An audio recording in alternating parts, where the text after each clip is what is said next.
I don't know about you, but I like keeping my money where I can see it. And unfortunately, traditional big wireless carriers also seem to like keeping my money too. After years for overpaying for wireless, I finally got fed up from crazy high wireless bills, bogus fees, and free perks that actually cost more in the long run. And I switched to Mint Mobile. I'm saving about, 15 to 20 bucks all in a month. Say bye-bye to your overpriced wireless plans, jaw-dropping monthly bills, and unexpected overages. Mint Mobile is here to rescue you with premium wireless plans starting at 15 bucks a month. All plans come with high-speed data and unlimited talk and text delivered on the nation's largest 5G network. Use your own phone with any Mint Mobile plan and bring your own phone number along with all of your existing contacts. Ditch overpriced wireless and get 3 months of premium wireless service for Mint Mobile for only 15 bucks a month. If you like your money, Mint Mobile is for you. Shop plans at mintmobile.com/Bubba. That's mintmobile.com/Bubba. Upfront payment of $45 for 3 months, 5 gigabyte plan required, equivalent to $15 a month. New customer offer for first 3 months only. Then full price plan options available. Taxes and fees extra. See Mint Mobile for details. TrueWork is hell-bent on creating the most technical, high-performance workwear in the world. The TrueWork story begins in the Colorado mountains, where a trade worker knew that there had to be a better solution than the wet, heavy gear that was weighing him down. That's where TrueWork was born. I actually have some TrueWork overhauls I wear at the track. Warm, waterproof, you can't beat them. You gotta check it out. If you're a hard-working son of a bitch and you're out in the elements, TrueWork is for you. Denim and cotton canvas haven't changed much over 200 years. TrueWork upgrades traditional classic by using the same fabrics worn by elite outdoor athletes. Soft, stretchy, sweat-wicking soft-cell work pants are a major upgrade over wet, heavy jeans. Wind and waterproof shells use intellectually placed insulation for streamlined warmth that lets you stay mobile and agile. TrueWork has over 50,000 five-star reviews and countless stories from trade pros in every state from almost every job across the country. Upgrade to TrueWork for a major change in the way that you work. TrueWork helps you be your best when your best matters the most. Check out the full lineup and get 15% off your first full order at truework.com/Bubba. That's 15% off at truewerk.com/Bubba.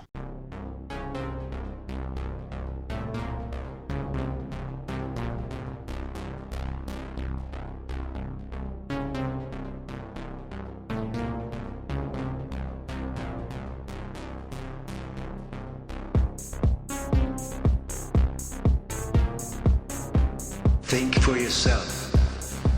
Question authority. Think for yourself. Question authority. Throughout human history, as our species has faced the frightening, terrorizing fact that we do not know who we are or where we're going in this ocean of chaos, it has been the authorities, the political, the religious, the educational authorities who attempted to comfort us by giving us order, rules, regulations, forming in our minds their view of reality. To think for yourself, you must question authority and learn how to put yourself in a state of vulnerable, open-mindedness, chaotic, confused vulnerability to inform yourself. Think for yourself, question authority, think for yourself, question authority.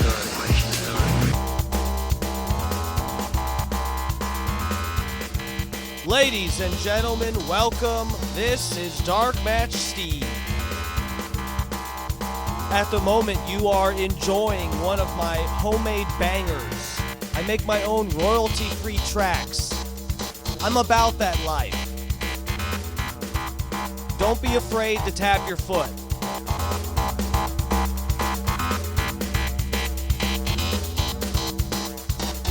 come on in, sit on down, lube yourself up. We are going in raw. No condoms.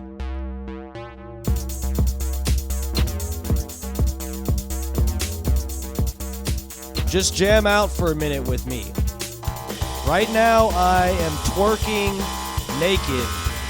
So picture that.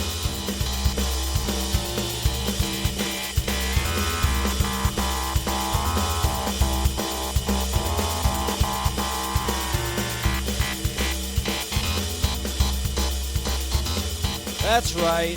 Darkmatch Steve is on the mic again. This is the Darkmatch Steve Show, also known as Mike 4 with DMS.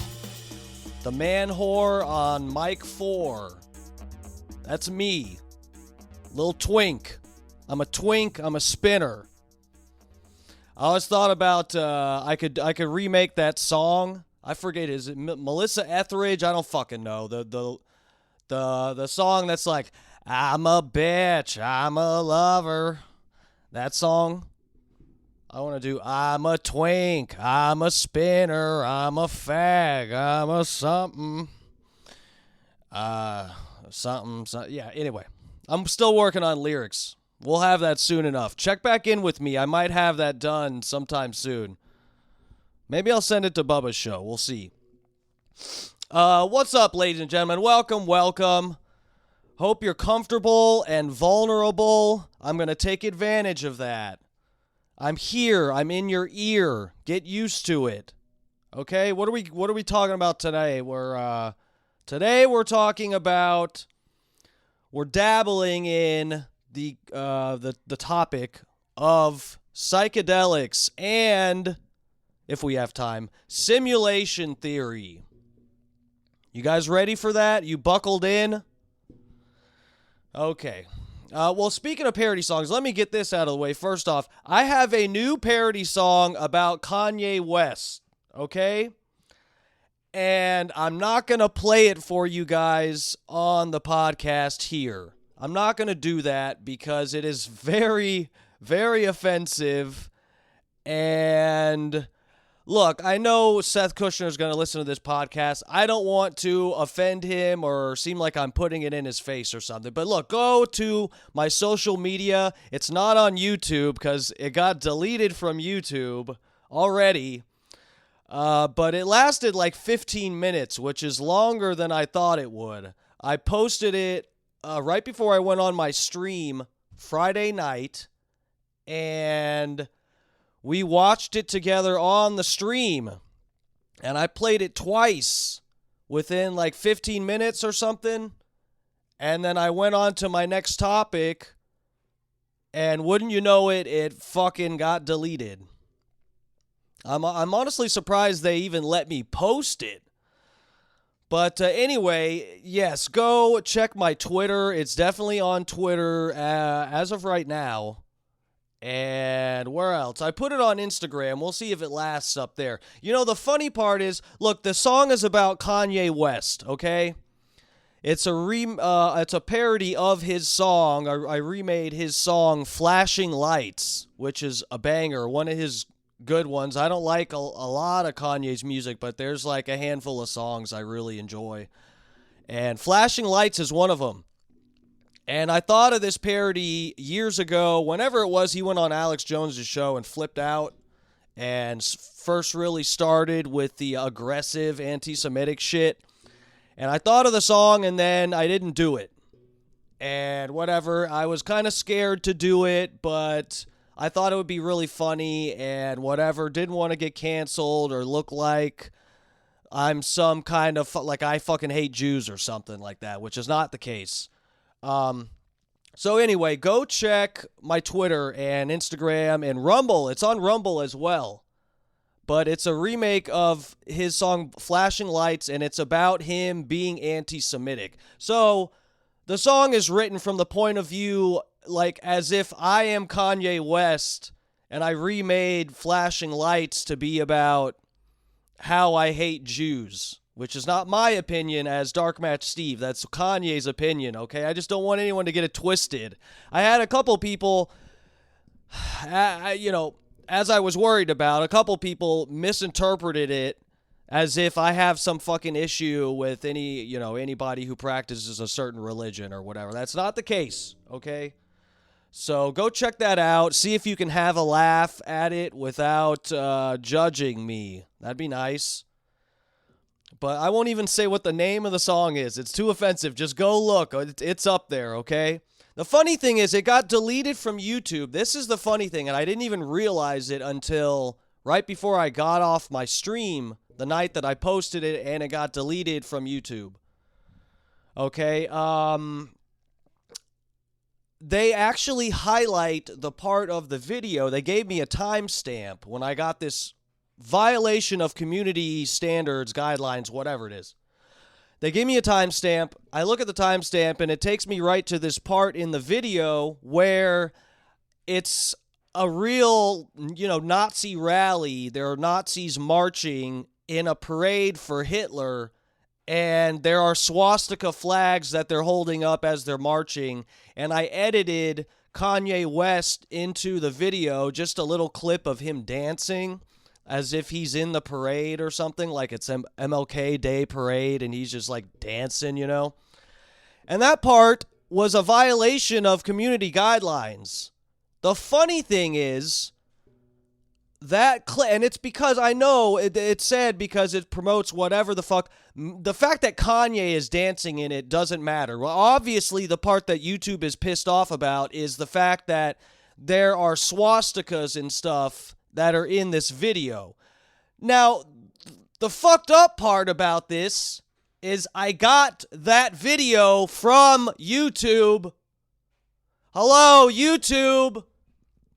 You gave me a community standards violation for including a clip of something that I got from YouTube. And my video got taken down. Like they give me a strike and took it down for something that I got on YouTube. It's available for you to watch. It's like a History Channel video.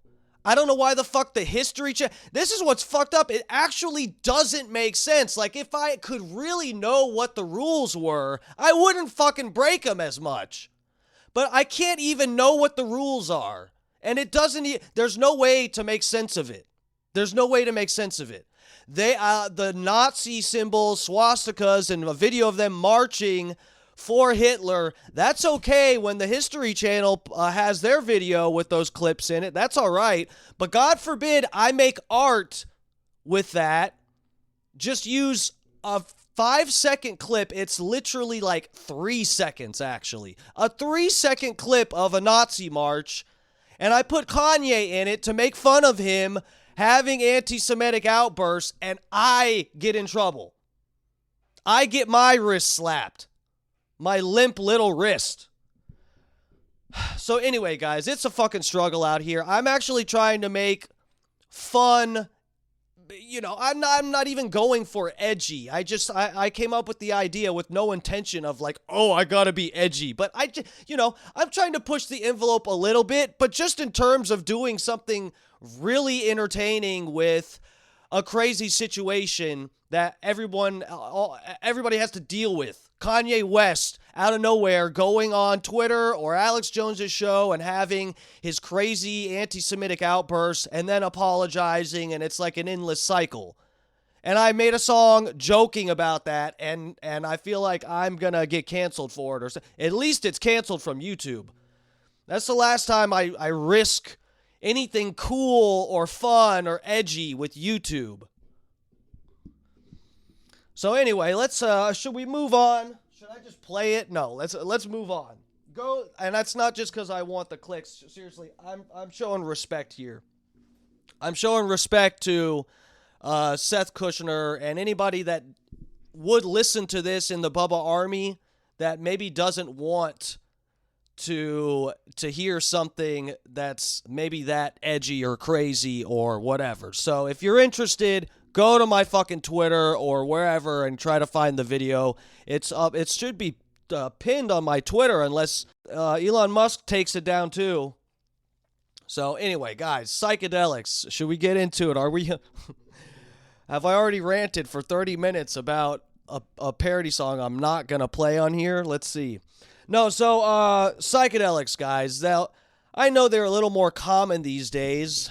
This is a lot less of an edgy topic than back when I actually did a speech in community college. It's not real college, but, I went to HCC, and one of the classes I took was public speaking, and I failed it. Can you guys believe that? I failed public speaking. Me, Darkmatch Steve, who can't shut the fuck up and thinks I need to post about stuff and do a 2 to 3 hour stream 5 nights a week. That's growing in popularity every day, by the way. But me, the guy who does the parody songs and all that shit and likes to call into the Bubba the Love Sponge show, I failed public speaking. That shows that they just have my professor had bad standards. I actually think the guy didn't like me and didn't like some of the subjects that I talked about and the implicit philosophies and some things I expressed, and so he failed me. But anyway, I dropped out of that shit, so it doesn't matter. It doesn't matter what classes I failed. I should have just failed all of them.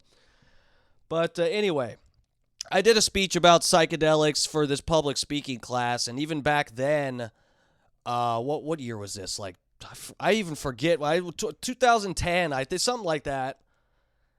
And people were a little bit taken back by it and just thought it was funny and weird and stuff. But psychedelics are a lot more popular these days than they were back when I was in college. I still don't. I wonder what the percentages would actually be for if in the height, what people would say was the height of psychedelic culture in the 60s compared to these days. I don't know. I would almost assume that psychedelics are actually more popular today than they were in the 60s. I mean, I feel like it was maybe more trendy or a culturally significant thing that, to take psychedelics in the 60s. But, I mean, fucking Aaron Rodgers is doing ayahuasca and turning into a prima donna about it. That's how fucking popular they are these days. You always hear of Mike Tyson fucking eating a handful of fucking mushrooms on a podcast. It's they're a lot more popular these days. But I'm not going to make any recommendations here, okay? Because I'm not the CDC. All right? You got to make your own minds up and make your own decisions. I'm just going to tell you guys a little of my experiences with them and what they've done for me. Now, psychedelics have been a big part of my life. Not quite, I don't do them as often these days, unless you consider marijuana to be a psychedelic, which I guess you could say that. I for the most part, I do classify it in the psychedelic category. But yeah, they've been a huge part of my life. So just I'll go through them, I guess, but just a few of the things that they have helped me with. Number one, I quit taking antidepressants, and just to make it clear here, in case it's not implied with that, and I'll break it down a little more, but I think I cured my depression, if I even really had depression. It's just, we can get very philosophical if you choose to. The verdict said not guilty. It doesn't say innocent. No, okay. We can get very philosophical about depression and stuff, but yeah, I was able to quit taking antidepressants, which at the time I didn't even consider that as a possibility. I was a goth kid and all fucked up in the head and was on and off all kinds of medications all through high school. One of the medications I took, guys, was called Abilify. Now, this was the number one prescribed medication. I don't remember what year it was. I want to say it was 2018 or something like that.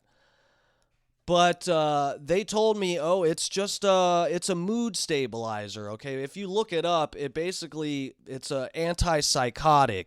I had no idea my doctor was giving me something that is supposed to treat schizophrenia too. I was never diagnosed with schizophrenia, by the way, which you might question as we get along through this podcast, but let me reassure you.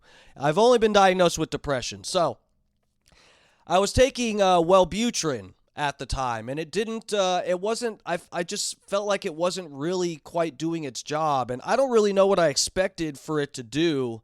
It just didn't really feel like it did anything for me. So I told my doctor this, and instead of him saying, oh, well, since you feel like it's not really having a major impact, why don't you just, I wasn't telling him I'm so depressed, I'm suicidal or something, instead of telling me, like, why don't you just try to make lifestyle changes and see if that helps? No, he said, oh, well, you know what we can do? That medication isn't working that much. We'll give you something to stack with it. So now you take 2 medications. See how that works? It's math. And he said, we'll put you on Abilify. So I took this fucking drug called Abilify for a few months. Okay? The first, I think I only saw my doctor like once a month or something like that. The guy that actually wrote the scripts for the pills. I only saw him like once a month, I think. And after the first month, I went back to him and I told him this medication is fucking me up. And I remember being in class, and like I said, I was a goth kid and depressed and stuff, but I didn't have anxiety. Okay? I liked looking fucking weird, and I liked joking around and fucking with people, though I was kind of like, I was depressed for sure. And had, I was all fucked up in the head, but I wasn't anxious. I know that. I was proud of being fucking weird. And anytime, I distinctly remember what happened. I made a presentation for chemistry class about arsenic.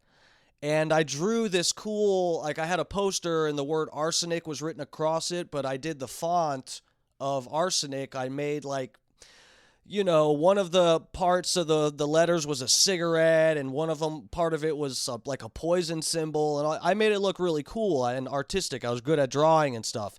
And I remember I get up in front of the class on my brand new medication that's supposed to level me out, and I felt like I could barely fucking speak.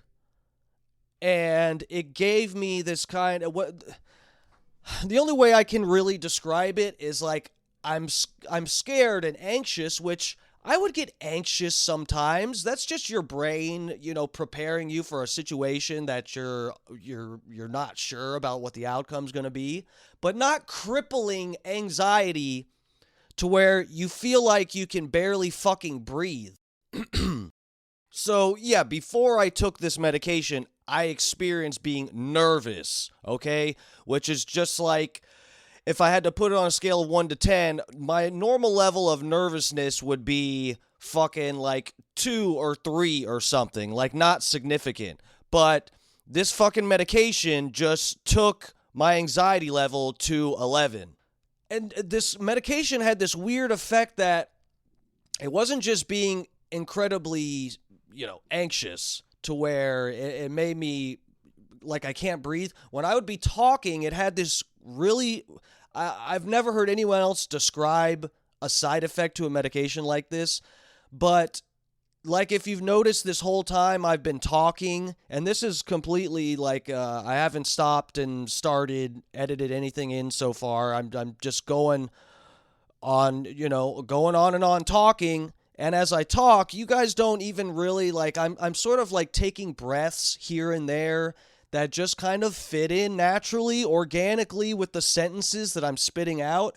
And Abilify almost made me talk like Robert Kennedy Jr., where you kind of run out of breath at sometimes, and then you'll notice you're holding too much air in your lungs, and you kind of like lose track of where you're supposed to breathe and not breathe. It's almost like it fucks with your diaphragm.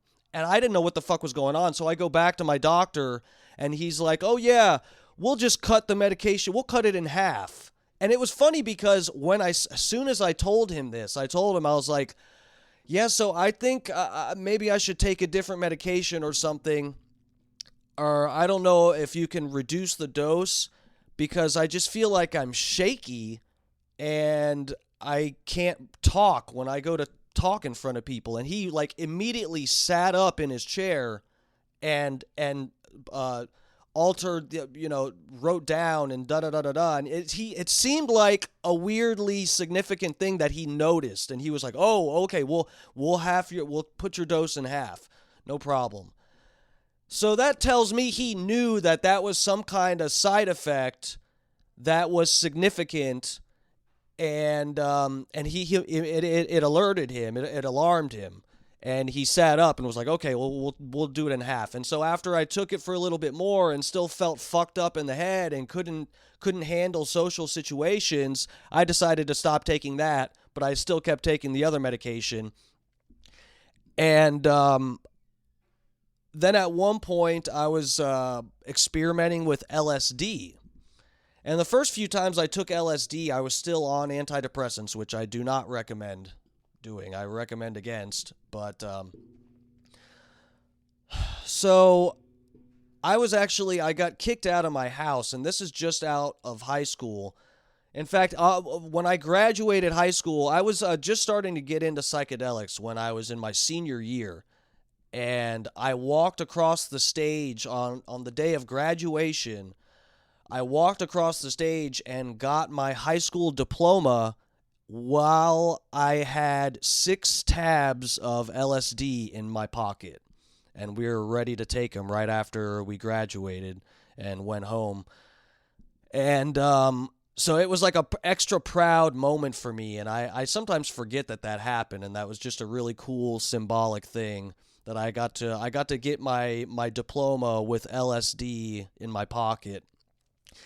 But so yeah, I actually got, I had some family feuds and stuff happen, and I actually got kicked out of my house. I was over 18, so it didn't matter. But I got kicked out of my house, and I went to Fort DeSoto. This was like a week later. And I didn't have access to my medication. It was at my mom's place that I got kicked out of. And so just as a show of like, no, I don't fucking need you, and you can keep my fucking medication. Fuck you, throw it out. I don't care. I'm fine. I'm on my own. And so, but it sucked. And I felt like shit. I was having not really withdrawals, I would say. It didn't really feel like anything like heroin type of withdrawals from opiates, which I've experienced too. We can talk about that later. But I felt like dog shit. And my buddy's like, bro, me and some friends, we're going camping in Fort DeSoto. Let's go to Fort DeSoto. We got some acid and went out there. And then after I took this LSD and went camping, when I came back from it, and I got back to, I'm burping. When I got back to civilization, let's say, I definitely felt as though I didn't need to take antidepressants anymore. Once I realized that LSD was a valuable tool for altering your mind, your state of mind, I realized that I didn't need the antidepressants anymore. Or not necessarily that I didn't need them, but that I would try a different route. And that got me started down the road with taking fucking psychedelics. But fucking yeah, I've experimented with mushrooms and stuff too. I like mushrooms more these days. I've done probably in my whole since high school up until now, I've done a lot of LSD. I've done a lot. Let's just I would say somewhere between 30 to 50 hits of acid, something like that. I don't know exactly, but we used to pretty much do it like every fucking weekend. And sometimes multiple times in a weekend. So it was fucking wild. But now I tend to enjoy mushrooms more because if you actually fast and take them on an empty stomach, mushrooms that is, the trip hits you harder and it's much shorter lived. So you can have a crazy psychedelic experience and it only lasts for like 4 hours and you can get out of it. 4 to 5 hours, you're pretty much back to normal. If you fast again. So I've been experimenting with mushrooms a little bit more than LSD these days. LSD, you're pretty much locked in for 8 to 10 hours. And in fact, the stuff that I took when we went to Fort DeSoto, this acid I took, was the first time I took blotter paper. I had tabs of acid, gel tabs. That was a popular thing with some of the people that dealt it at Plant High School, where I graduated from. But the gel tabs, that's what I was familiar with up until Fort DeSoto. We took these blotter papers, and it was a psychedelic pattern that was on the paper, and people called it the tool acid. And we found out why. I mean, you pretty much feel like you're inside of an Alex Gray painting where it's just like infinite universes pulsing in and out of your vision and stuff. And I shit you guys not. Look, guys, I wouldn't believe it if someone else told me this, okay? But a normal acid trip, like I said, it's long. 8 hours is like a long time, okay? But something was up with this acid. I tripped for over 24 hours.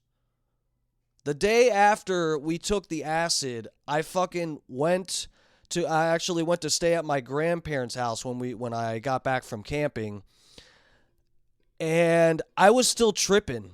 I was up the entire night, the night that we took it, and I struggled to fall asleep the day after. I was still tripping all fucking day, still tripping, just like seeing fucking patterns and shit that weren't, really there, really in quotation marks.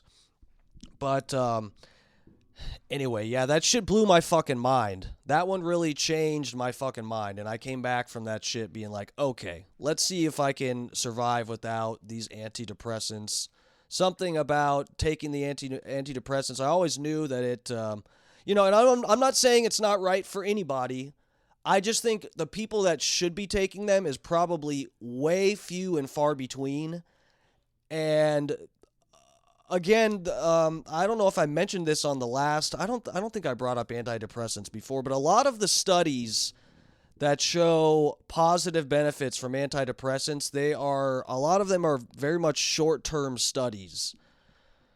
So, I mean, according to some of the data, people are for sure over prescribed them because there's not as much data.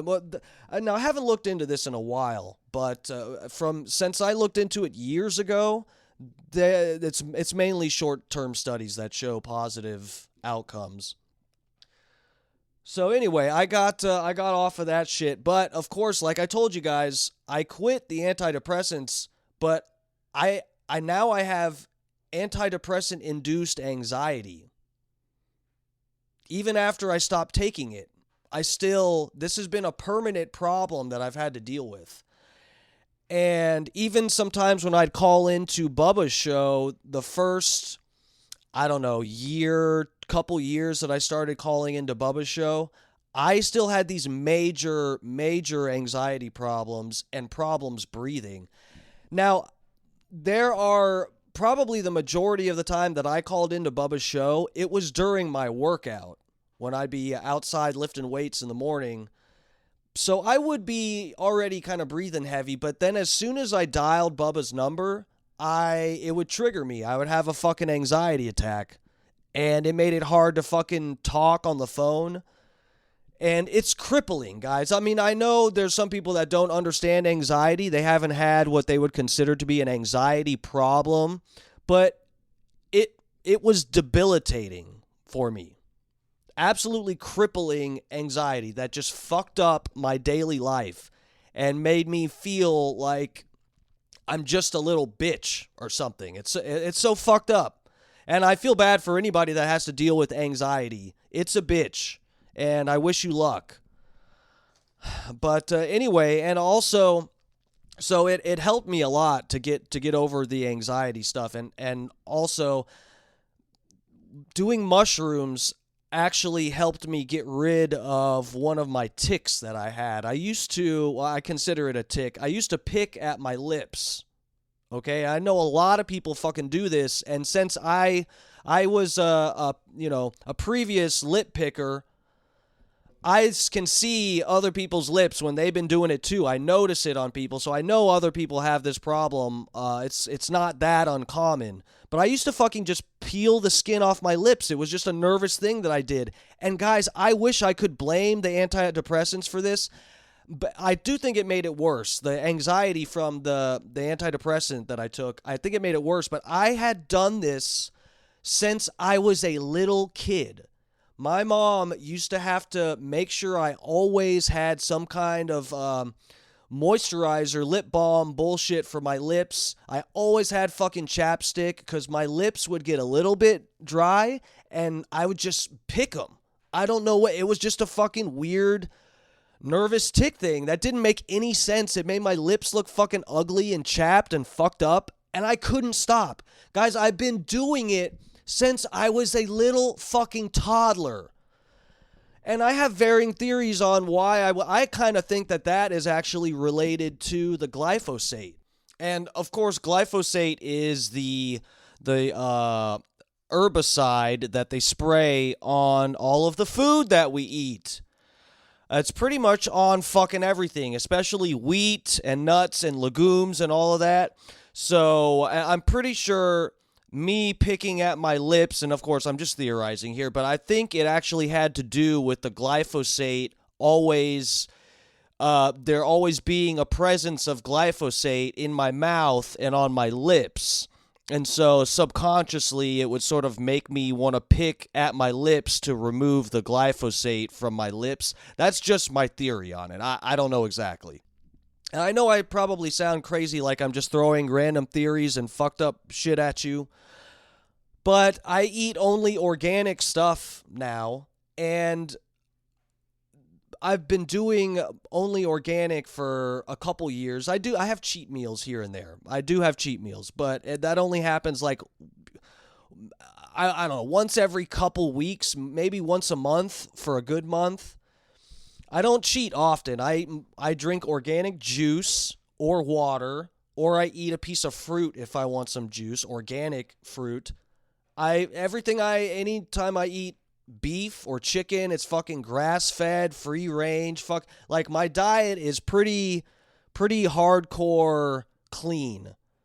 You know, I have very high standards for my daily consumption of food. And I've been doing that for a while, but this one night about a year ago, I don't know, a year and some months, I did shrooms alone at home, and when I was high on these shrooms, it gives you sometimes you'll get like a skin crawling sort of feeling.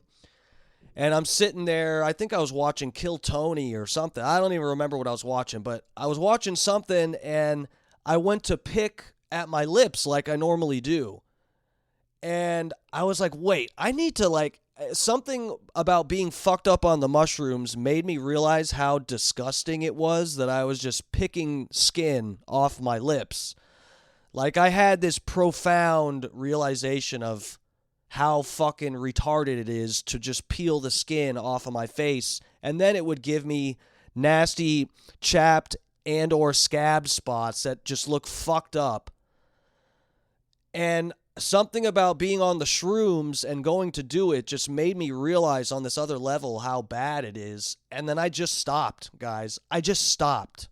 And it's the most incredible thing.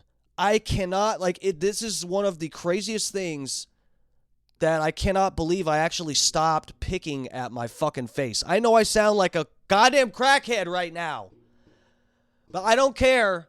I'm trying to spread the word of, I'm not telling anybody to take mushrooms. Again, I'm not making recommendations. I'm just telling you guys how I got through some rough patches in my life here.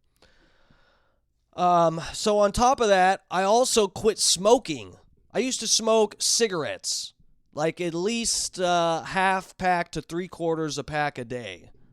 I was never a more than 1 pack a day person, but I used to smoke fucking cigarettes, and I used to vape. I quit smoking in August of 2011, and it was after I did a mushroom trip. There's just like this weird, I'm just pointing out this weird pattern of me dealing with repetitive, shitty choices in my life that I would make, addictions and or, just like habits. And the mushrooms seem to actually put your brain in a position where you can have a moment to reflect. Really, to how Terence McKenna sees psychedelics is that they are, they do expand your consciousness. That's what they, he pointed out that's what they used to call them before they called them psychedelics. They would call them consciousness expanding or mind expanding drugs. But in a basic way, probably the most concise way to describe the function of a good psychedelic is boundary dissolution. That's the category that Terence McKenna puts them in. Is the their function is boundary dissolution. So you'll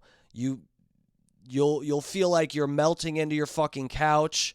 You have the boundary between your imagination and your actual experience of reality that gets dissolved.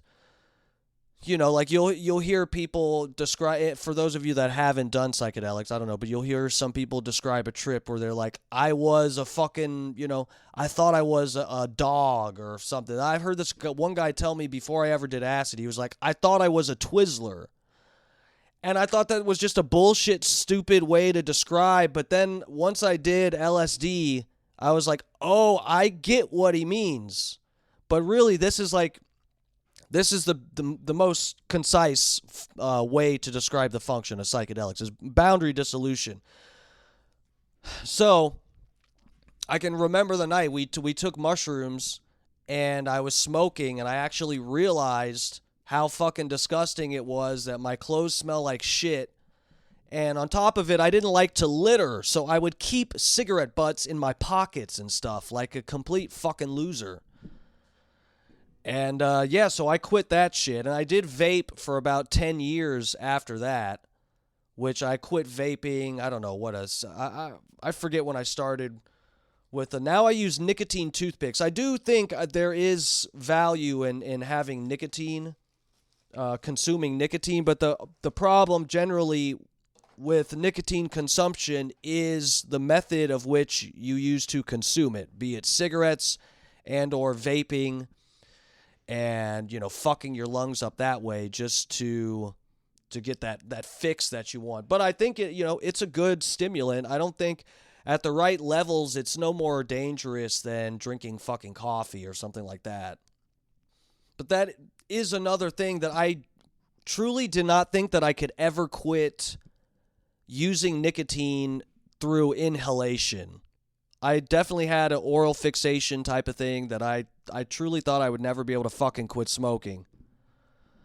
But yeah, man, my diet's fucking improved. I remember a couple times too when I was on LSD where me and some friends, we actually went to the beach on acid, and we came back. There was a whole SUV full of us. There's like 5 or 6 of us, I don't know. And we're like, oh man, what's something, we're all fucking hungry, let's get some food. What's something that's like cheap but we can eat a lot? Oh, we'll go to CC's Pizza. Dude, we fucking went to CC's Pizza and just started chowing down. And all of us came to the realization that we can't really taste the food. Like it's like it doesn't taste right. And that made me realize that is probably the fucking the flavors that they add into it. The fucking flavorings that they put on all fucking food, the fake flavorings. We'll get into that someday more long form. But yeah, that's another thing that I strictly avoid with my diet is anything that has flavoring added to it, be it artificial flavor or natural flavor. It says that on the package, on the back. It'll say natural flavors. And that's a whole that's a whole game in itself too, a semantics game. They call them fucking natural flavors, but they're chemicals that people have intellectual property over, so they're allowed to not tell you what chemical they're spraying on the food. They just have to put natural flavors on the package to tell you that it's some secret flavor.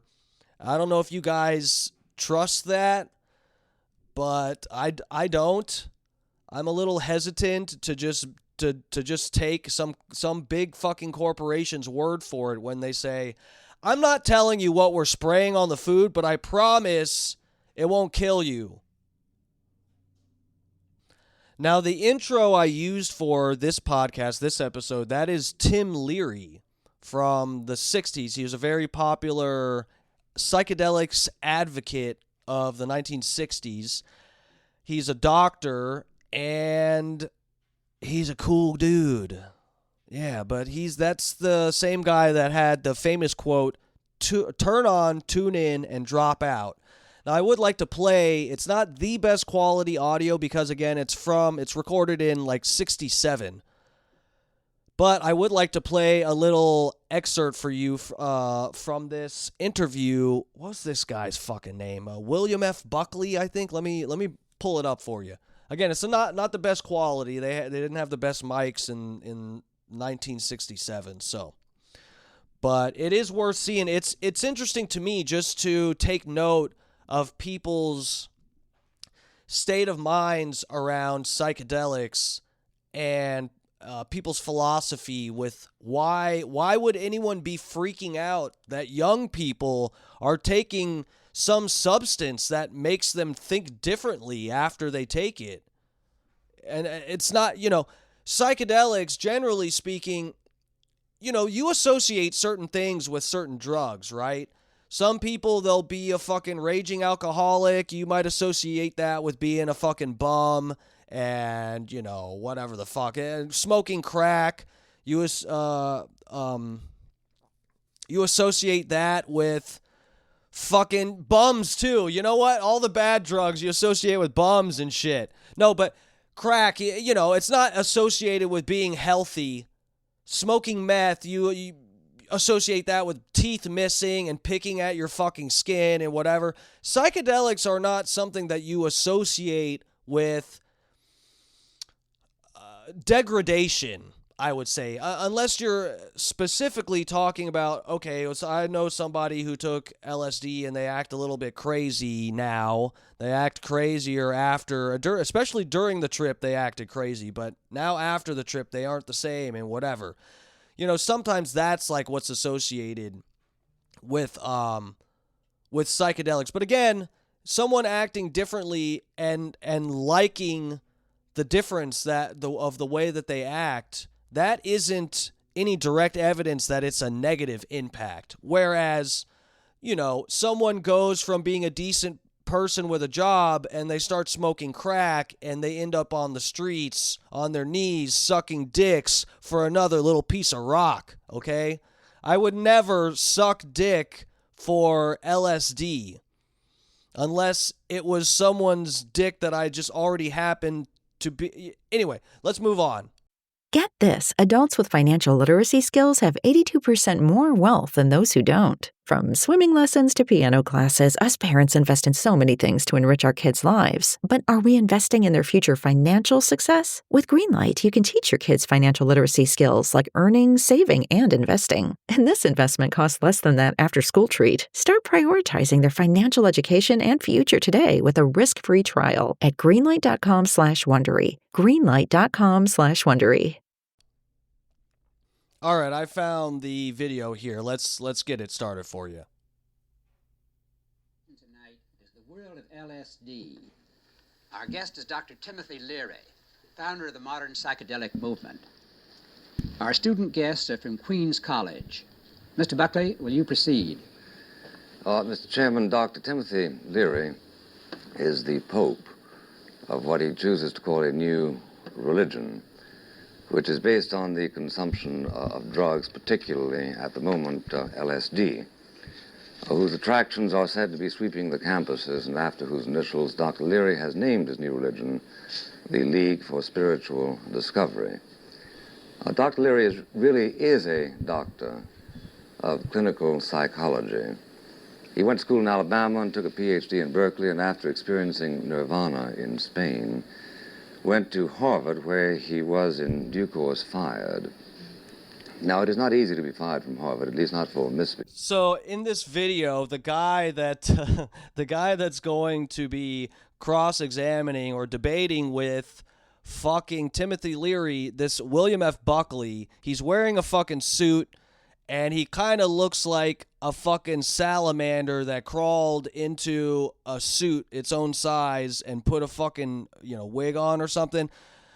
The guy looks like he fucking drinks and smokes a bunch of cigarettes, okay? And this guy is taking Timothy Leary to task for daring to suggest that some people should be allowed to experiment with their consciousness using psychedelics. I know, it's just completely crazy to think that you should be allowed to take a psychedelic drug and you don't want to just drink whiskey and smoke cigarettes. It's crazy. These people's minds are fucking blown. Yeah. But it transpired that Dr. Leary had become tour director for a lot of his students whom he was sending on long-distance trips through the mists of psychedelic experience. Dr. Leary then went to Millbrook, New York, which has served as the headquarters of his movement, but he has traveled widely and is used to receiving standing ovations as he advances the position that, as someone observed, that opiates are the religion of the people. I should like to ask Dr. Leary, why is it so generally recognized that well-adjusted people tend to LSD and other drugs more so than less, or rather less so than well-adjusted people? Would you repeat the question? Yeah. Yeah, this fucking idiot he's probably slightly drunk and can't even fucking get the question out. He's saying, why do people who take LSD and stuff seem to be less adjusted people that turn to psychedelics? He completely fucked the question up. Why is it that it is the common impression that poorly adjusted people tend in greater numbers to the world of LSD than normally adjusted people? Well, I've never heard that suggested before. And for the record, Tim Leary has kind of long hair. He's in some kind of white robe type of thing. Looks like some kind of religious guru or some shit. And they're in some cheap-ass fake studio. We're using marijuana. But then you're badly adjusted. Today tend to be the highly educated. They come from our so-called best colleges. There's no LSD or marijuana problem down in Podunk Junior College in Arkansas. It's at Harvard, Princeton, and even at Yale that 50 to 70% of the undergraduates are seriously experimenting with the most important thing that can be experimented with, their own consciousness. Are you confusing adjustment with education? No, I'm not suggesting that. Why did you mention the difference between Podunk U and Yale University? What makes you think they're better adjusted at Yale than at Podunk U? You hadn't thought about it. Nobody told you before, huh? No, I'm trying to see what your problem is, and I think I've diagnosed it. Go ahead, Doc. Your approach to the word drug, I think, is that of many Americans, particularly over the age of 50. When the word drug is mentioned, think of some opiate, something that is an escape, something that takes you away from reality, something that you take if you're a failure. All of the statistics that I've seen indicate that the people who use psychedelic drugs are people who are pretty well adjusted by any standard or criterion you'd want to name. income, education, creativity, productivity, and they want more because what psychedelic drugs produce is not the dull, glazed, free martini haze. Psychedelic drugs intensify consciousness. They're microscopic in their effect, and they're used by people who are looking for more. Well, they may be used by people who are looking for more, but they are also used by people who seem to feel incompetent to use natural experience as a means of getting more. Isn't that the case? Not at all. A fascinating discussion in progress and in store on Firing Line. We'll continue in a moment. A natural experience to look for more in life. It's just a hilarious way that he has this, train of thought set up that psychedelics are unnatural. They're less natural than a whiskey and a cigarette. And wow, why do people feel like they need to, dude? And I guess now would be a good time to bring this up. In case anyone isn't familiar with it, there's a theory called the stoned ape theory created by Terence McKenna, okay? Terence McKenna was also a psychedelics enthusiast, and he was almost sort of passed the torch from Tim Leary. Terence McKenna was very popular in the 90s for talking about psychedelics and DMT. Now, the way that Joe Rogan, if you guys remember years and years ago, there were these clips that were going viral of Joe Rogan explaining his experience of smoking DMT. Now, Joe Rogan not necessarily ripped it off per se, but Joe Rogan got that whole rap of explaining the DMT trip. He stole that from fucking Terence McKenna. Before Joe Rogan did those talked about that and had those clips going around, it was Terence McKenna who was explaining to people what it's like to smoke DMT, and no one knew what the fuck it was back then. No one knew shit about it except for a small group of people that were heavily into psychedelics. But anyway, Terence McKenna came up with this theory called the stoned ape theory. You can look it up. I know there's a lot of debate about whether it's true, but this just the possibility that it could be true. Basically, in a really, a boiled down version of it is our early ancestors, early primates were arboreal apes. They were up in the fucking trees. They lived in trees. And as the climate changed, oh my God, it wasn't from fossil fuels either, but the climate changed, guys. I know, it sounds crazy that the climate changed before we had cars. We were just monkeys, but it did change back then too, guys.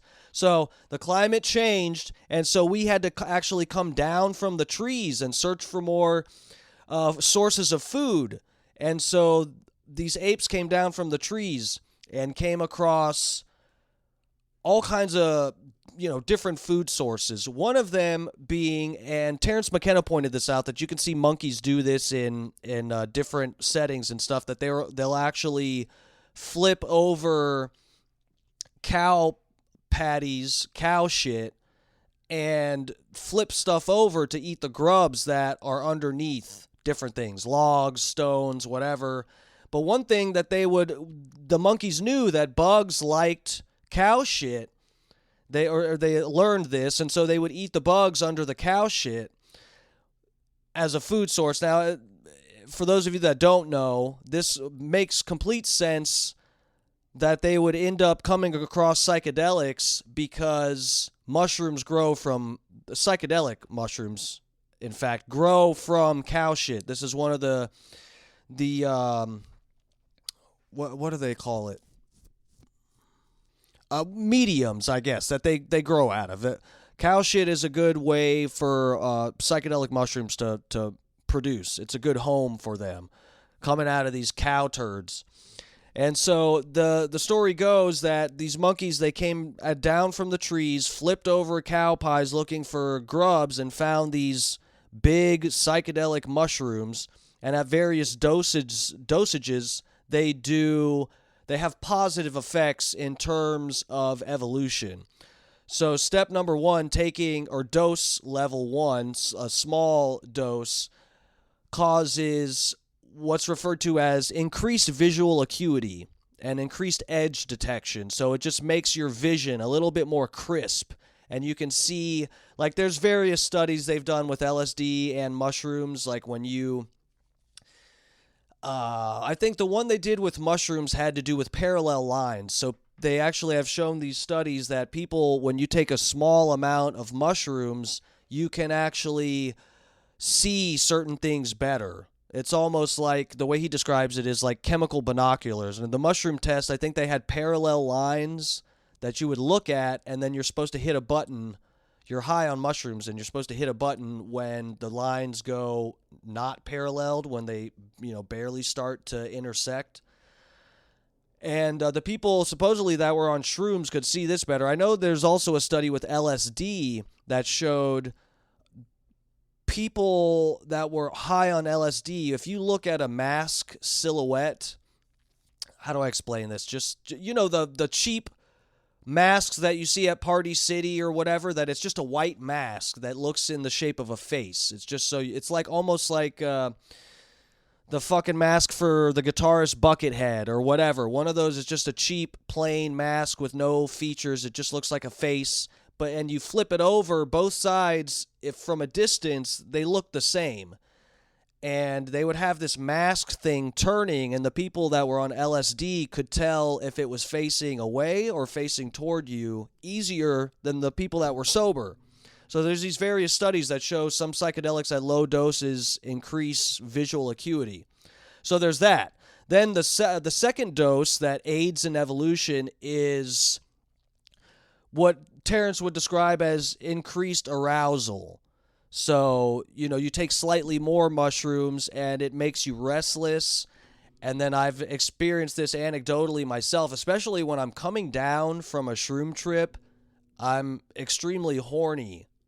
Okay, so, and obviously this is a benefit in terms of evolution for any species that has some substance that they come in contact with that is like chemical binoculars, and then also like Viagra, and would make it more likely that you breed and create the next generation. And then on top of that, you have, of course, the higher doses of mushrooms, which seem to stimulate the mind in ways. And Terrence McKenna attributes mushrooms to being the thing that turned on the monkey brain and made us go down this path to where we are now, building fucking rocket ships and making our way to get off of the planet like a little spore shooting off of a mushroom.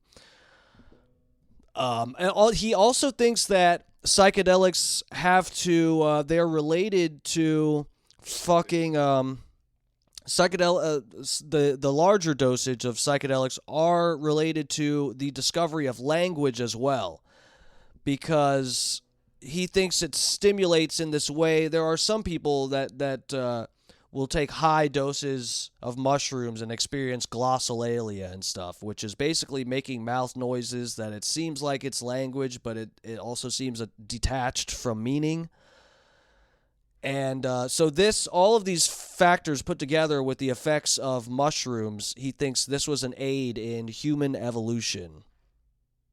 There it is, ladies and gentlemen, the stoned ape theory. But go look up Terrence McKenna's explanation of it. He'll lay it out better than me.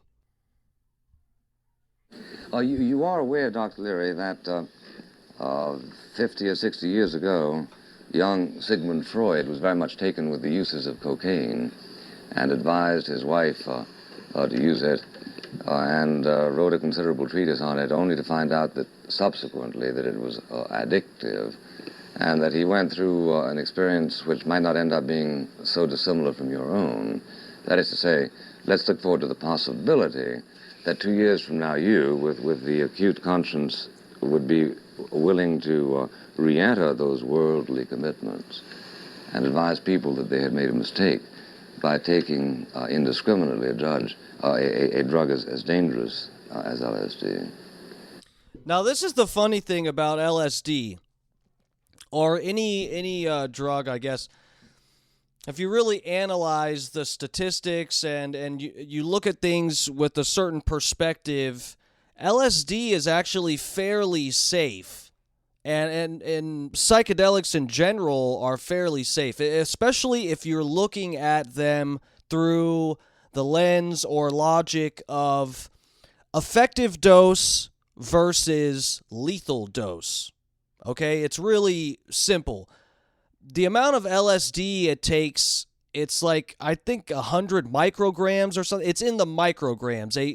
An incredibly small amount of LSD is what it takes to have a trip. You can take way more than that, and it's not going to fucking kill you. Okay? If you accidentally take double the amount of heroin than you were supposed to take, you will probably die or end up in the fucking hospital. All right? Say you went to take mushrooms, and like a good effective dose for like an actual real trip would be somewhere around 3 grams, I would say, conservatively, like 2.5 grams. If you've been fasting on an empty stomach, it takes a little bit less to get you there. Trust me. But around 3 grams, I'd say. If you took 6 grams of mushrooms, or even 9 grams of mushrooms, it's not gonna make your fucking heart explode. Or, the only risk really is that you would lose your fucking mind and flip out and not know what is what. And, but all of that comes with preparation and responsible use. Again, these are just, these are tools. These are tools that are used to experiment with your consciousness. They aren't necessarily a positive or negative thing. And that goes with any fucking drug. But of course, people, especially back then, in the young Western mind, these people didn't understand this concept. Like, oh, did my doctor give me a prescription?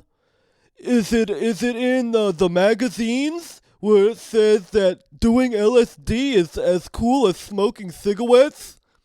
That's how people fucking looked at shit. They're actually, even when it came to mushrooms, it wasn't until... These are very new things for this time. I mean, mushrooms were discovered for the Western mind, the Western zeitgeist.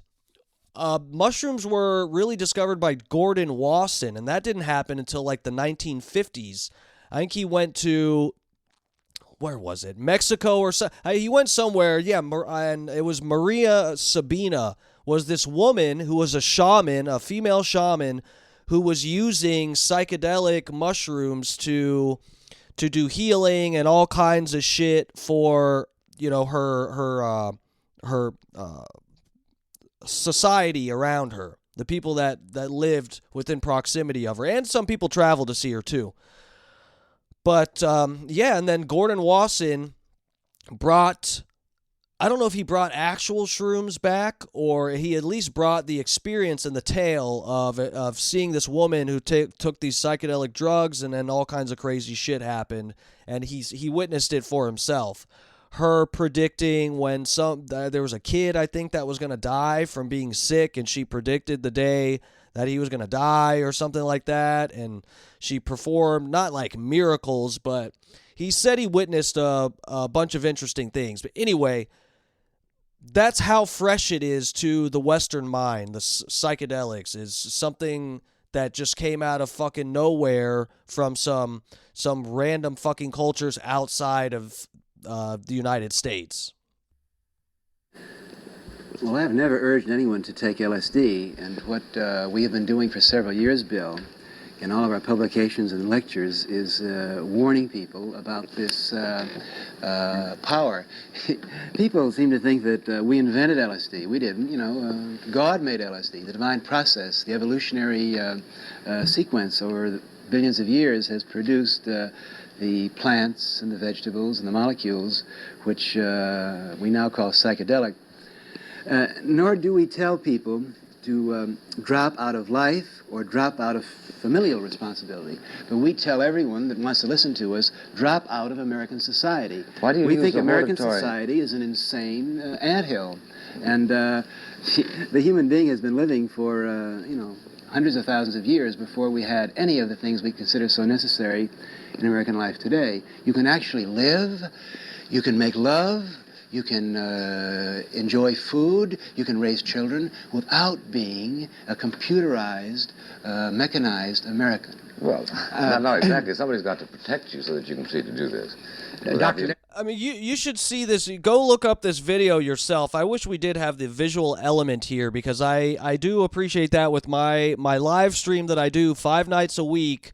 There's the visual aspect, and I can pull up clips and do all kinds of stuff, and I take advantage of that. We have fun, okay? But here, you should fucking see it. I mean, like I said, Timothy Leary is wearing like some kind of guru outfit, all white, monk-like, flowing, fucking loose-fitting shirt and thin, white, loose-fitting pants. I don't even know if he has shoes on. And everyone else on this stage, they are all wearing suits. They look cookie cutter. They're fucking sitting there with the same fucking haircut, just being like, what's wrong with this guy? He's not wearing a suit. In Marines, you wouldn't have much chance to make love, except maybe in Siberia. One of our student guests has a question for you. Good. Dr. Leary, in your new religion, have you found God? And if so, what is he like? Yes, I have found God. The LSD experience is a brutal confrontation with the divine process. I wouldn't say that I talk with God. That would be too arrogant. I say I have listened to God. Now, do you want me to describe what God is like? I can't do that for thousands of years. Egalitarian? Yeah. For thousands of years. Yeah, so this goes along with the theme as, what Terence McKenna described it as boundary dissolution. Often you hear this when it comes to psychedelics, a cliche is that when you have a good psychedelic trip, you feel like you are one with the universe. And that is the boundary between you and the outside world just dissolving away. So you actually you can palpably feel the connection between yourself and the entire universe that seems to surround you. In my position, have been trying to describe the ineffable. I would use the words of St. Martin and say that I can't describe God to you, but I can tell you how to find him. And then you're going to have to stand there naked in front of the divine process with your little 20th century ego behind, and you're going to have to surrender to it, or you're going to be frightened and call for a doctor. But that's what the psychedelic experience is all about. That's what the visionary experience is all about. It's always been a matter of heaven or hell. It's always required trust, confidence. It always taxes and tests your spiritual assets. It shows you where you're at. And then you come back and you define God the best you can. That's why we have a psychedelic art today. So right now we're I actually thought I'm maybe saving it for next time, but we're slowly working into my second topic for the podcast for this episode, which is simulation theory. Now, Tim Leary here brings up an interesting point, and I think Terence McKenna said something about this too. Now, this was one of the nights we actually watched a Terence McKenna lecture together on my stream, and I broke down certain concepts and stuff that Terence McKenna will just say something, and he's easy to understand, but there are certain parts that you can tell Terence McKenna is talking to a room full of people that he assumes are sort of a part of the culture, the psychedelic culture.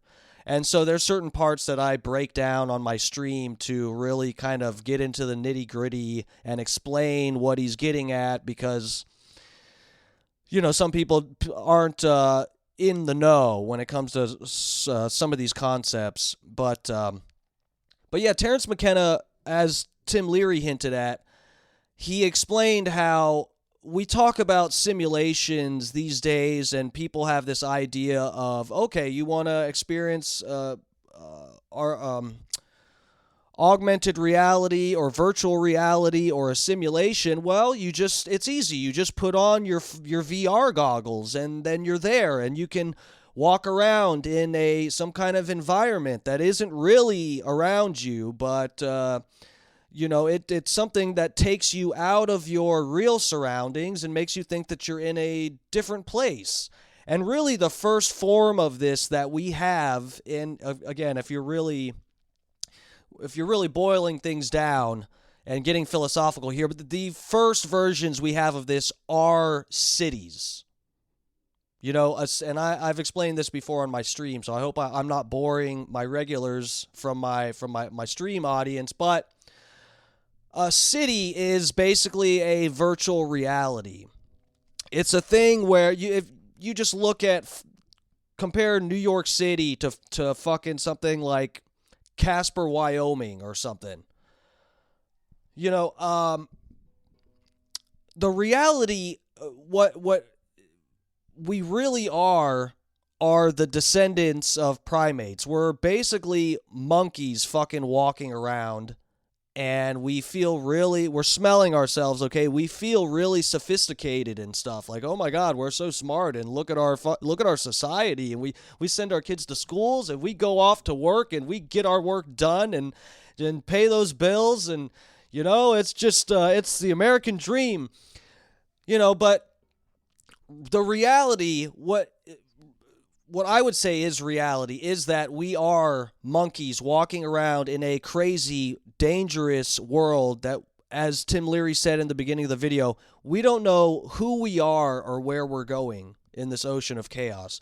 We don't know why the fuck we're here, and we're all taking part, if you live in a city, of course, you're taking part in a sort of simulation. It's something that when you live in a city, in a society that has, major cities and stuff, you don't, when you wake up in the morning in New York City in an apartment that's way too small and way too expensive, you pick your head up off the fucking pillow and you get out there in the rat race trying to figure out what dicks you have to suck to pay your fucking rent, okay?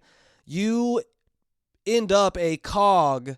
And this isn't necessarily, I'm not necessarily downplaying, the good that comes from having, a city, a lot of people in the same place together or working together or whatever, I'm not trying to completely downplay society as it, but I'm just laying it out there that you are no longer, living in a city turns you into like a cog, a machine that you get up and you go to work, and you do your thing, and you raise your family, you come back home, you eat your dinner, go to sleep on time because you got to wake up the next day tomorrow. You got to put on a suit. See, the suit makes it so where you're not really, a lot of your skin isn't exposed, and it gives you like a suit. Putting on a suit gives you, it's like you're in character.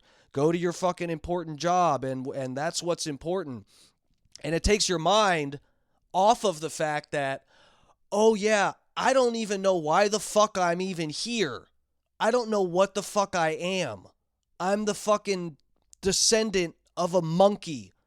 And I'm just in the raw, brutal reality that apparently I'm going to die. At some point I'm going to die. And I've been born, and I don't know why any of this fucking bullshit is happening. Living in a city takes all of those thoughts away from the priority of your mind and puts you in the state of, you gotta fucking pay rent or be the top of the shit pile in the rat race. So that's, I think it's a crucial point that they're getting at here. So if you want to hear a good conversation about, let's see, I guess simulation theory and the probabilities of it and stuff, you could go check out Nick Bostrom was on Rogan's podcast, and I like his explanation for simulation theory. Now, again, this ties back into the psychedelics because I feel like I've broken through in this way. And, of course, the world could really be what it looks like. Like, it's not a simulation. We really are on a fucking giant rock that's got a lot of water attached to it, and we are just flying endlessly through nothingness in space. And, you fucking wake up every day, have to deal with bullshit in life, and then go to sleep and fucking, and it is what it looks like, and that's just it, and you're gonna die eventually, and you can't control any of that, or there's no bother worrying about it, and whatever the fuck. So it could be that, but I have gotten to this point where I think it's probable that we are a simulation, and I can give you an argument to explain why that is the case, beyond my anecdotal experiences of things. I mean, what if it isn't good evidence, the fact that my favorite radio show, my favorite show ever, has allowed me to in any way become a part of it with the parody songs and or doing podcast stuff and whatever.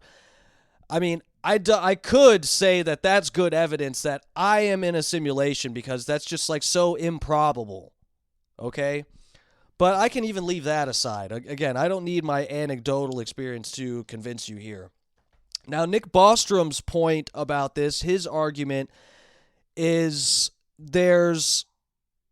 it's all about the probability of whether you think we're in a simulation or not. What's the probability that you're in the real world versus a simulated world or simulated experience, or that you are a simulated brain, okay? So we'll start with three basic things here. It's three possibilities for when you're considering, are we in a simulation? Here are the three possibilities that you have to figure out. So, number one, there's a possibility that we could annihilate ourselves. Okay, that's number one. Human extinction. That would, if we annihilate ourselves before we can create some kind of simulation or a number of simulations, that would stop us from being in one. Number two is if we just stopped making simulation stuff. And for the record, in case anyone's, simulation, VR counts as that. Video games count as simulations. Even, fucking playing Pong or fucking Nintendo back in the day, Mario, those are simulations. You are simulating that you are a character that is playing a role, and you're going throughout a game and, dealing with all of the obstacles that come before you.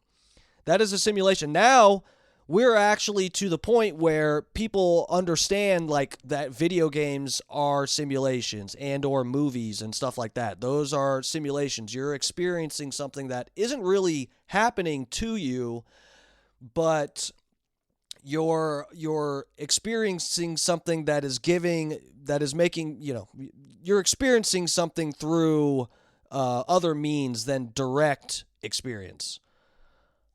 So as long as you assume that, number one, we don't annihilate ourselves and destroy ourselves before our simulations get really good, and number two, that we will continue making simulations that are better and better and better, and they'll have VR goggles that you put on, and you'll actually have a suit like Ready Player One. Anybody watch that movie, Ready Player One? They have an actual suit that you wear for the simulation, and it stimulates your body at different points, makes you feel like if someone touches your hand in the simulation, it stimulates your hand. If someone punches you, the suit stimulates that too. So we will eventually get to a point where these simulations are indistinguishable from reality. And that doesn't even need to happen, which I'll explain later. And we're going to be making a bunch of different simulations. You could assume that as long as we continue on this curve that we're on, where we're constantly making advancements with technology and VR and all of this stuff, we are going to have millions of simulations within simulations, and just anything you could fucking think of, there's going to be a simulation experience thing that you can experience with it. Okay? So, how do we know we're not already in one? Well, that's the tricky part. So when Joe Rogan is talking to Nick Bostrom about this on his show, Joe Rogan for some reason just keeps saying, well, what if we didn't make the simulation yet? Nick Bostrom's argument is that if you look at the totality of the universe, the experiences in the universe, okay, there will be, as long as, like I said, as long as we keep making simulations and we don't destroy ourselves, we will have infinite simulated experiences in the universe, okay? Let's just take 1 million. Like he says, well, give me 1 million different convincing simulations that we'll make. So if you think that you are not in a simulation right now, you think you are at baseline reality, okay? That is like playing the lottery and being convinced that you have the winning numbers. Not just like, oh, there's a possibility. Hey, it could happen. It's cool. I'll buy a ticket. Hey, the lottery's up to 500 million. Yeah, I'll give it a try. No, that's like you buy a ticket and you say, I am retiring now because I bought the winning ticket. The one out of billions of fucking tickets that people are going to buy. I have the winning one. Because in the whole life of the universe, there will be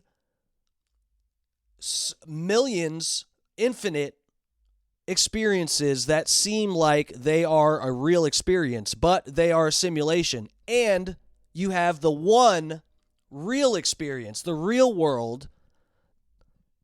The likelihood, it's just improbable, completely unlikely that you will happen to be experiencing the real world.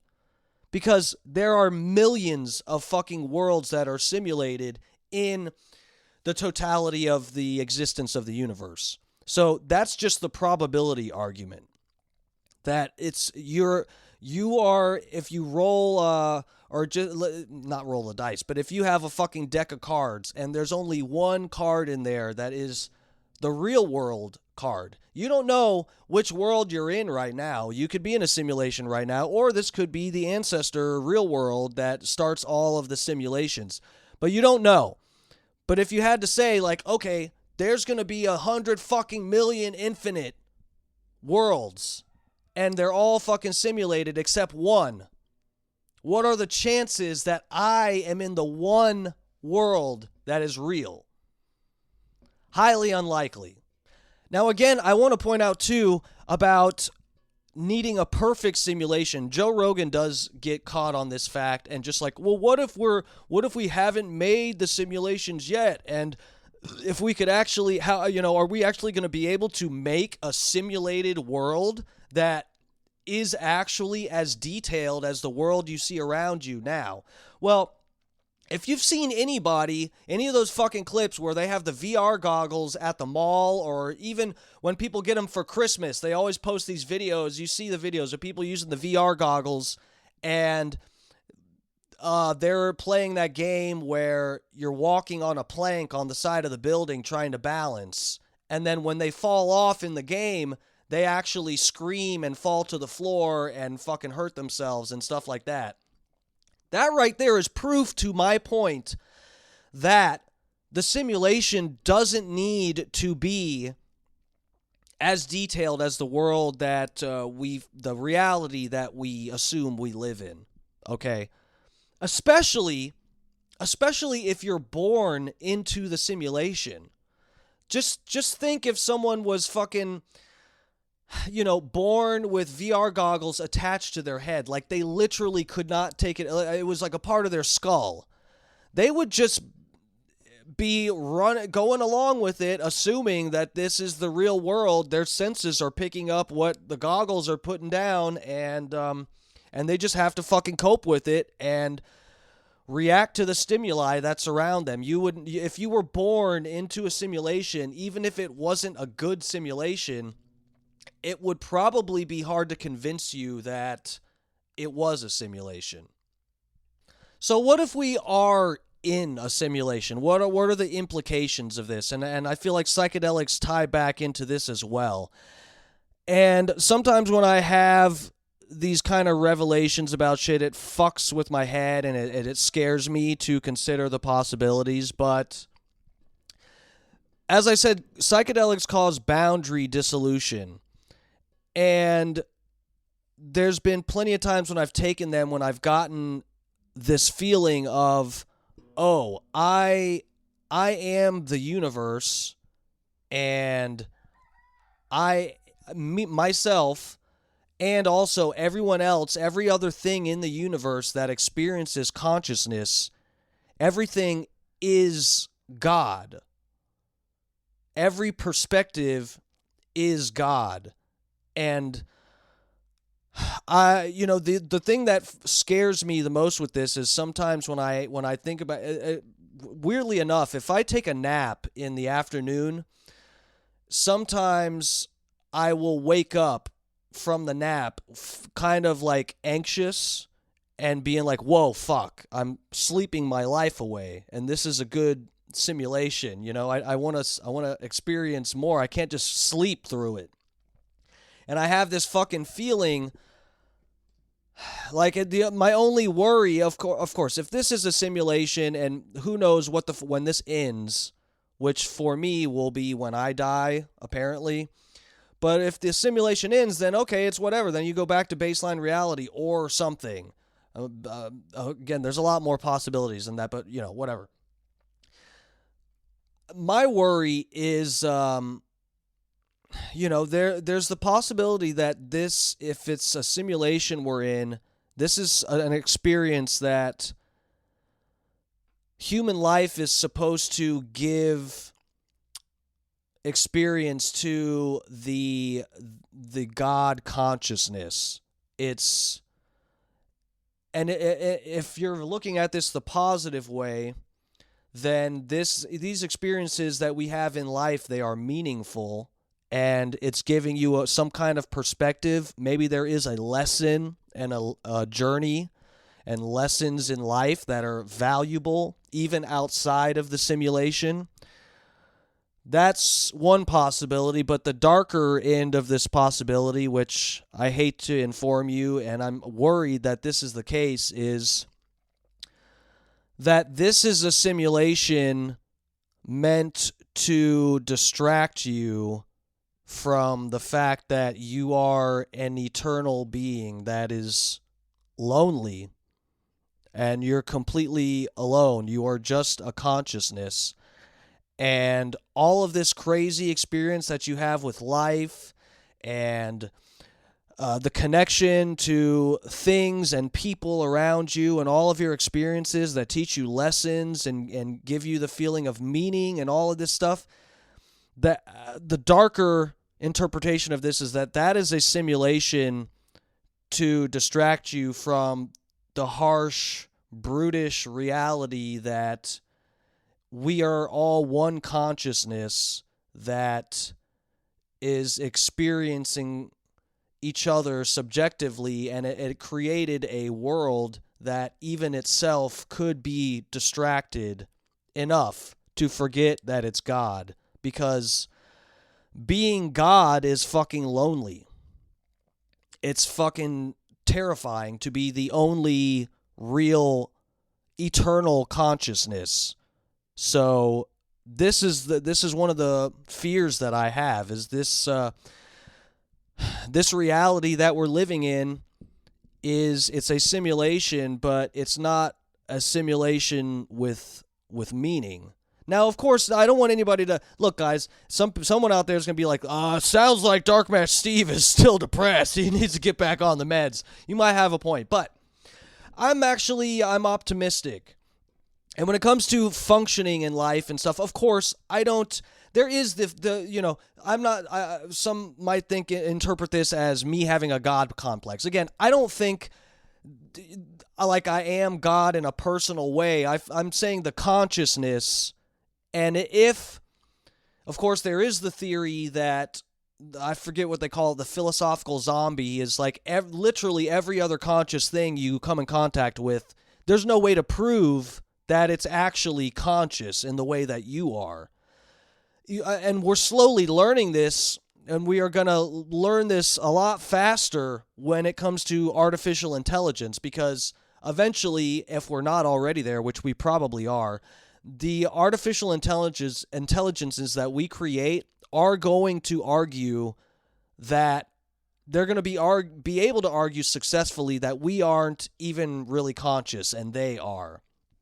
So this conversation about proving when something is conscious, that is a very nuanced conversation. Okay, so I get that, but I'm saying though, even though I assume any conscious thing has this God consciousness that is trying to distract itself from eternity, lonely eternity. Okay, it's a possibility. And this is how I've learned to just deal with things in life. I don't put all my eggs in one basket. Okay, I'm not saying 100% that I think we are in a simulation. I think it's more likely that this is a simulation on some level. At least things are not what they appear to be. Okay, but I don't want people to interpret what I'm saying as like, I'm fucking depressed because I think life is meaningless or something. That's nowhere near how I feel about life. I find a lot of meaning in life, and I enjoy, now, of course, struggling sucks. Sometimes there's pain and discomfort and struggle in life, but I do enjoy the journey. And that would still it would go along with the theory that this is a simulation meant to distract the God consciousness. And if I'm here to be distracted and entertained because I'm distracting my lonely conscious God mind from the harsh reality of infinite lonely existence, then I should enjoy myself while I'm here, right? Do cool things, make art, enjoy philosophy and good arguments and stuff like that, good conversation and good experiences with people that you care about. So it in no way negates the meaning within the context of being alive. It's just whether or not there's meaning after I'm gone, okay? Now, and I also completely entertain the idea that I could be completely wrong. Okay, right? This might actually be baseline reality. So if someone may ask themselves, ask me, whatever, if you think it's a simulation, then why not just do whatever the fuck you want? Go kill somebody, go rape somebody. Who the fuck cares? It's just a simulation, right? You should go have more fun. Well, this goes along with my philosophy in life is like unfortunately, I can't prove that this is entirely a simulation. So I'm between a rock and a hard place. I have to treat this world as if it's the real thing, even though I have a sneaking suspicion that it isn't exactly what it appears to be. When I deal with people in the world and whatever, I'm not sitting there consciously thinking, this person's not even fucking real. This is just like a robot simulation person, and I'm the only cool real person. That's not, I baseline assume everyone else is conscious. God forbid, I would not want to fully buy the simulation theory and inflict pain on someone uselessly that is a real person and not part of the simulation. So anyway, I think I butchered that subject enough. Let's close it out here. I know this is way over an hour probably by now. Seth Kushner's gonna fucking hate me. I have a lot more to say on both of these subjects, so I'm sure we will revisit this. And I guess that's a good cliffhanger, right? Is the world a simulation? Is this all a fucking dream you're having? I don't know. You'll have to find out next time on the Darkmatch Steve Show. if you made it this far, thank you so much for tuning in with me. Fucking life is crazy, guys. Enjoy yourselves. Aim higher for yourselves. And, of course, above all, think for yourselves. Question authority. I'll see you guys next time. Hit me up on the stream. Come check out the stream and come hang with us. Of course, I will keep doing these special breakdowns for the BRN podcast as long as they want me around. But yeah, guys, come hang with us on the stream. We have a lot of fun on my stream as long as I don't get kicked off for my new Kanye song. We'll see how that goes. I'll see you guys next time. Peace. On the one hand, you say you never urge people to use LSD. On the other hand, you sung here a rhapsody to the virtues of LSD, which, it seems to me, would cause anybody who desires to be virtuous, assuming that he is impressed by what you say, to rush out and try to find this stuff. You say that it increases your experience, it increases your sense of love, it increases your sense of harmony, it increases your sense of perception, that it is to the modern world what the books were to the discoverer of books, that it is to the immediate world what the discovery of Maxwell was, and so on and so forth. But you refuse to say, let's all go out and take a trip together. Now, I don't think it's lack of conviction on your part. I think it's a technique. Whether it's a conscious technique or something that was vouchsafed to you on one of your trips, I don't know. But I'm interested in that. Why don't you just say everybody ought to take LSD? Or is this a legal problem? Well, the key to our religion, Bill, and to our politics and to our economics is individual freedom. I have no right to tell anyone what to do with their art. What does that got to do with individual freedom? I'm individual I have freedom. no right to tell anyone else what to do with your body. Your body is the temple of God. Ridiculous.